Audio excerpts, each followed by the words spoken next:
Para sa bawat Pilipino, alam ko na buo ang galit ninyo sa akin ngayon. Nauunawaan ko rin kung bakit, lalo na at malaki ang halagang nakataya. Pero bago kayo humusga, hayaan ninyong ipaliwanag ko ang buong katotohanan. Matagal akong hindi nagsalita dahil may direktang utos sa akin. Huwag nang bumalik ng Pilipinas at manahimik na lamang. Umalis ako noong July 19, 2025 para sa aking medical check-up. Nakaplanong bumalik pagkatapos ng SONA ni Pangulo. Pero habang papauwi na ako, tinawagan ako ni dating Speaker Martin Romualdez at sinabihan, "Stay out of the country. You will be well taken care of as instructed by the President." Noon naniniwala pa ako sa kanila, kaya't hindi ako bumalik.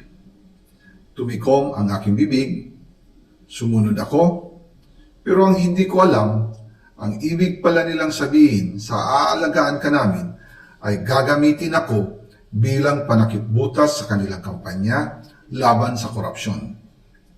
Ginawa nila akong poster boy ng kanilang sariling kasinungalingan. Ngayon, hindi na ako mananahimik, ilalabas ko ang lahat ng katotohanan. May resibo, may ebidensya, at may pangalan. Nagsimula ito nung tumawag si Sekmina Pangandaman sa akin nung nag-umpisa ang BICAM process last year, 2024. Ang sabi niya, katatapos lang ng meeting nila ni Pangulo at may instructions na mag-insert or magpasok ng 100 billion worth of projects sa BICAM. At sinabi pa ni Sekmina, you can confirm with Yusek Adrian Bersamin dahil magkasama sila sa meeting ni Pangulong BBM noong araw na yon. Tinawagan ko po agad si Yusek Adrian Bersamin at tinanong ko kung may instruction nga ba ang Pangulo na magpasok ng 100 billion during their meeting. Ang sabi niya ay totoo nga po. Right after our conversation, tinawagan ko po si dating Speaker Martin Romualdez at nireport ko ang instructions ng Presidente to insert the 100 billion projects. At sinabi niya sa akin, what the President wants, he gets. After ng ilang araw, nag-set po ng meeting si Sekmina Pangandaman at Yusek Adrian Bersamin sa amin ni dating Speaker Martin Romualdez sa Aguado Building in front of Gate 4 ng Malacanang at nandun din po si Yusek Jojo Cadiz. During the meeting, binigay po ni Yusek Adrian Bersamin ang listahan na worth 100 billion. Tinanong ko po si Yusek Adrian kung saan galing ang listahan. Ang sagot niya, galing kay PBBM mismo at binigay niya ito mula sa brown leather bag. Nung sinabi po ni Yusek Adrian Bersamin, yung brown leather bag, naalala ko noong nasa Singapore kami right after the elections of May 2022 sa Hilton Hotel, kami ni dating Speaker Martin and PBBM habang pauwi at pabalik ng Pilipinas, hinabol ng PSG ang brown leather bag at ang sabi ni PBBM, maiwan na lahat, wag lang ang brown leather bag. Kaya naniwala ako na utos talaga ito ng Pangulo. Pagkatapos ng ilang araw, I informed sina dating Speaker Martin Romualdez, Sekmina Pangandaman, Yusek Adrian Bersamin, and Yusek Jojo Cadiz na kung pwede 50 billion lang ang ipasok sa program funds dahil sobra ang DPWH funds versus sa DepEd. In practice, hindi pwede na mas malaki ang budget ng DPWH kaysa edukasyon. And yung balance na 50 billion, ilagay na lang sa program funds for the 2025 budget.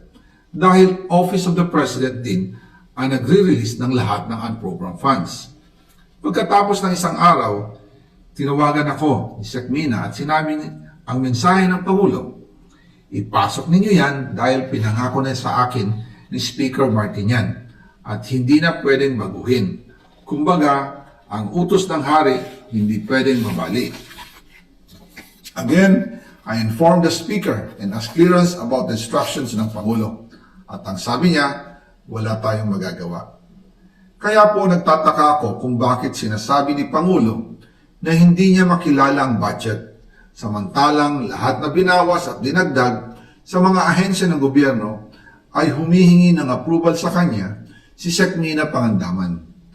bago namin ginawa o tinapos ni Senator Chis Escudero during the BICAM. Sinabi pa ni Sec Mina, everything is cleared with the President. Basta importante, pasok ang pondo na request ng Pangulo. The following day, sinabi ni Sec Mina, approve na si Presidente BBM sa lahat na binawasan na ahensya. Masaya na ang Pangulo dahil naipasok ang gusto niyang 100 billion insertion. Wala pong perang napunta sa akin. Lahat po ng insertion napunta sa ating Pangulo at Speaker Martin Romualdez.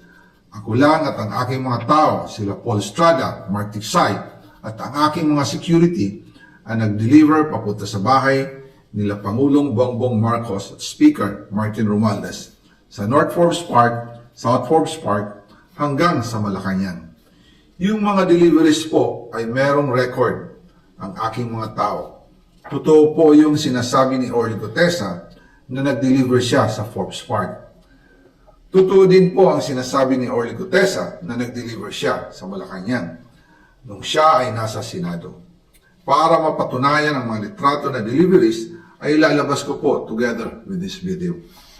After po ng approval ng budget sa General Appropriations Act of 2025, nagtanong po ako sa DPWH kung magkano ang kailangan na ibigay sa Office of the President o ang SOP na bigayan. Ang sinagot sa akin ay 25%. Ang ibig sabihin nito, 25% ng 100 billion ang SOP na kailangan ibigay kay BBM mismo. In total, 25 billion ang napunta kay Pangulong Bongbong Marcos. Kaya ngayon ay hinahamon ko si Ombudsman Remulla kung seryoso talaga siya sa mga sinasabi niya sa kanyang press release na idadamay niya pati si Martin Romualdez kung magbibigay ako ng ebidensya. Patunayan niya ngayon ang pronouncement niya.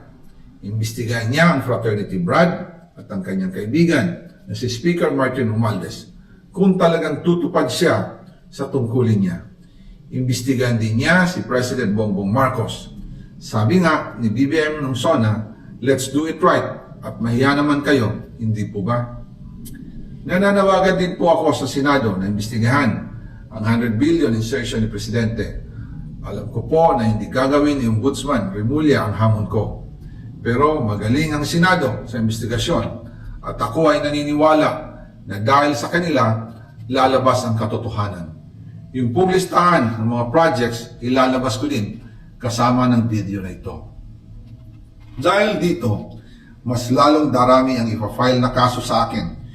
Ginagamit ng administrasyon ang buong resources ng bansa para tumahimik ako, para masira ang aking kredibilidad.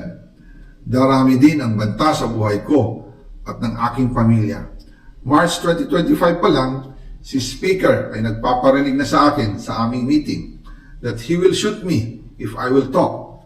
At pagkatapos niyang sabihin sa akin in a phone call na, don't come home, we will take care of you, tumawag ulit si Speaker Martin at sinabihan niya ako na pag umuwi ako will be dangerous. Kasi they might hire someone to do a rub out on me or hire the police to kill me while in jail. Una pa lang ito sa magusto kong ibunyag. Marami pa akong dadalhin sa liwanag. Isa na dito ay yung kay Henry Alcantara, ang DPWH boys, ang sinasabi nilang halaga sa ICI ay 21 billion. Hindi po totoo yan. Ang totoong numero ay 56 billion pesos at yung pong halaga na yan ay kay Pangulong Bongbong Marcos at Martin Romualdez na punta lahat. Ilalabas ko po ang buong detalye sa darating na mga araw. Kaunting pasensya pa po.